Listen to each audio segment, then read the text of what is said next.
بسم اللہ الرحمن الرحیم۔ بخارا کا ایک حاکم بڑا سخت ظالم تھا۔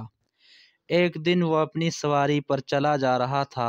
راستہ میں ایک کتا نظر پڑا جس کے خارش ہو رہی تھی اور سردی نے اس کو بہت ستا رکھا تھا۔ اس ظالم کی اس پر نگاہ پڑتے ہی آنکھوں میں آنسو بھر آئے اور اپنے ایک نوکر سے کہا کہ اس کتے کو میرے گھر لے جا، میرے آنے تک اس کا خیال رکھیو۔ یہ کہہ کر وہ اپنے کام میں جہاں جا رہا تھا چلا گیا۔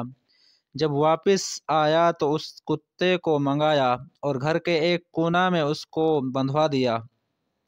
اس کے سامنے ٹکڑا ڈالا، پانی رکھوایا اور اس کے بدن پر تیل ملوا کر ایک کپڑے کی جھول اس کے اوپر ڈلوائی۔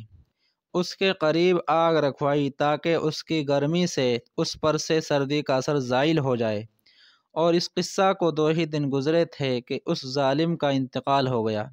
ایک بزرگ نے جو اس کے مظالم اور اس کی حالت سے خوب واقف تھے اس کو خواب میں دیکھا۔ اس نے پوچھا کہ کیا گزری؟ اس نے کہا، حق تعالی شانہ نے مجھے اپنے سامنے کھڑا کیا اور فرمایا کہ تو کتا تھا، یعنی کتوں جیسے کام کرتا تھا، انسانوں جیسے کام نہیں کرتا تھا، اس لیے ہم نے بھی ایک کتے کو ہی تجھ کو دے دیا، یعنی اس خارشی کتے کی طفیل تیری بخشش کر دی اور میرے ذمے جو حقوق تھے ان کا خود ادا فرمانے کا ارادہ فرما لیا۔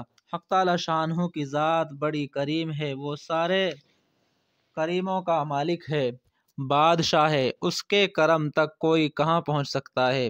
کسی شخص کی کوئی ادنا سی چیز بھی اس کو پسند آ جائے تو اس شخص کا بیڑا پار ہے۔ آدمی اس کی خوشنودی کی تلاش میں رہے، نہ معلوم کس کی کیا بات آقا کو پسند آ جائے۔